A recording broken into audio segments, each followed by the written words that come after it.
नमस्कार, एक बार फिर आप सभी का स्वागत है आज के हमारे इस एपिसोड में। उम्मीद करता हूँ आप सभी स्वस्थ होंगे। और इस वीडियो में आज हम बात करने वाले हैं कि हमारा जो देश का क्रिकेट का एक महोत्सव होता है आईपीएल, वो आरंभ होने वाला है। 9 तारीख को पहला मैच खेला जाएगा। उस मैच में मुंबई और आरसीबी इन दोनों टीमों की भिड़ंत होगी 9 अप्रैल को। लेकिन आईसीसी ने आईपीएल 2021 के आरंभ होने से कुछ नियमों में बदलाव कर दिए हैं, जिनसे आईपीएल के आयोजनों में कुछ प्रभाव होंगे, कुछ टीमों के फायदे, कुछ टीमों के नुकसान जो पिछले आईपीएल में देखने को मिला था। उन सभी चीजों को देख करके आईसीसी ने कुछ नियमों में बदलाव किया है। उससे आईपीएल पर कितना प्रभाव पड़ेगा उसकी बात हम करने वाले हैं। अभी हम इंग्लैंड और भारत का सीरीज के दौरान देखा कि अंपायर्स के जो निर्णय थे उस पर काफी सवाल खड़े हुए थे। आईसीसी ने इस नियमों में बदलाव करना क्यों जरूरी समझा है, और डीआरएस के कुछ नियमों में विचार करने की मांग बहुत तेजी से उठी थी जब इंग्लैंड और भारत का जो ये सीरीज चल रहा था उनमें कुछ ऐसे फैसले लिए गए जिसकी वजह से आईसीसी ने इस पे विचार विमर्श किया और कुछ नियमों में बदलाव करने के बाद कुछ नियमों को ऐसे ही रखने का फैसला किया है। जो पहले नियम थे वो नियम अभी बरकरार रहेंगे, लेकिन कुछ नियम में उन्होंने कर दिया बदलाव। अब आइए आरंभ करते हैं इस वीडियो को कि क्या बदलाव उन्होंने किया है और कितना प्रभाव किस पे पड़ेगा।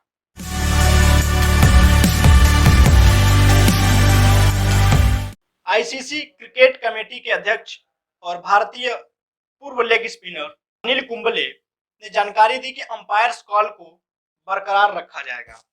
तो अनिल कुंबले ने बैठक के बाद कहा कि अंपायर्स कॉल पर कमेटी में अच्छी चर्चा हुई, अच्छी बहस हुई और इसके बाद नतीजा ये निकला था कि डीआरएस का मतलब बड़ी गलतियों को सही करना है और मैदान पर अंपायर्स के फैसले लेने को सर्वोपरि रखा जाएगा।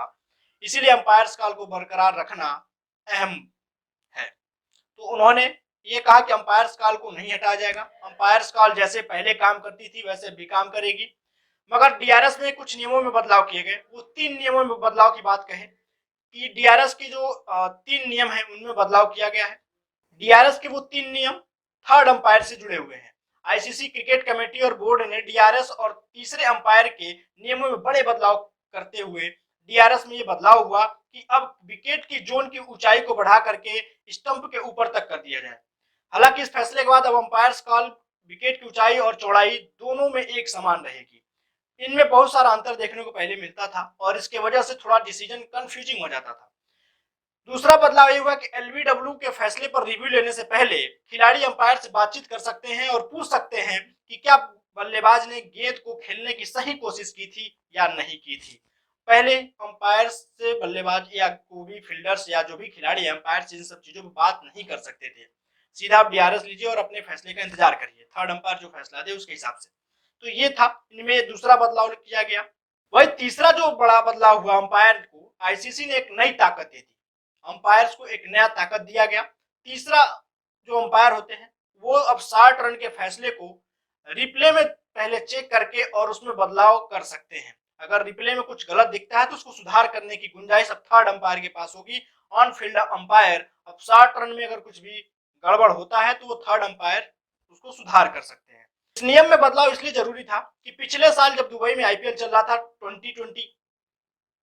2020 में जो आईपीएल चला दुबई में, उनमें पंजाब किंग्स जो थी, किंग्स 11 पंजाब, उनके 1 रन को शॉर्ट कर दिया गया था, जिसके बाद मुकाबला सुपर ओवर में पहुंचा और सुपर ओवर में पहुंचने के बाद जिसमें उसे दिल्ली कैपिटल्स के हाथों हार का सामना करना पड़ा था। इसलिए इसमें बदलाव किया गया कि अब 60 रन ऑन फील्ड अंपायर देने के बाद भी अगर उसमें कुछ गलती दिखती है तो थर्ड अंपायर उसको तुरंत डिसीजन को रिवर्स कर सकते हैं और वो 60 रन देना है या नहीं देना है वो अब थर्ड अंपायर के हाथों में डिसीजन चला जाएगा। इसलिए इन नियमों में बदलाव किया गया। और पंजाब को जब हार मिली उसके बाद वो पॉइंट्स टेबल्स में उस एक हार की वजह से बहुत उतार चढ़ाव हुआ और वो क्वालिफाई नहीं कर पाई थी। तो इन सब नियमों में एक एक छोटी छोटी गलतियां भी कभी कभी टीमों के लिए बड़ा भारी पड़ जाती हैं। तो इन सब नियमों को देखते हुए, इन सब गलतियों को देखते हुए नियम बनाए गए। इन नियमों में सुधार करने की गुंजाइश थी जिसको आईसीसी ने अब सुधार कर लिया है। देखते हैं कि इस आईपीएल में उन नियमों को लागू किया जाएगा, क्या उसका प्रभाव दिखता है और कितना उन नियमों के बदलाव के बाद क्रिकेट फेयर होती है या फेल होती है, देखने वाली बात होगी। फिलहाल इस वीडियो में इतना ही। तब तक अपना और अपनों का ख्याल रखिएगा। फिर मिलते हैं किसी नई खबर के साथ। तब तक के लिए नमस्कार, जय हिंद।